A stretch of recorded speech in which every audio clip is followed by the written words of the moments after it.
Hello everyone and welcome guys to this video. Today I will show you how to set up Google Workspace email with Shopify registered email domain.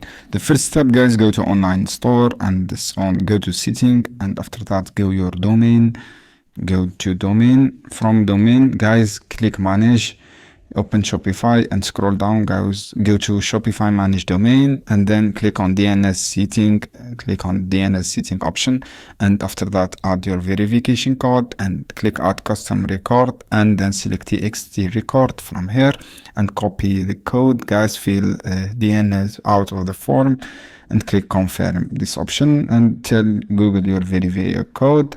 And then the next step, return Google Workspace setup tool and you can add your account.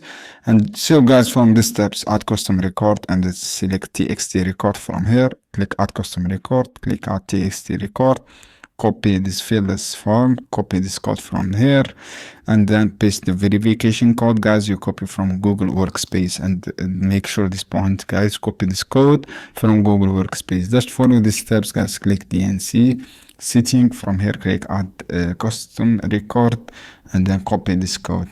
So guys, I hope this video helpful for you. Then don't forget give like and share this video for more content and see you on another video soon.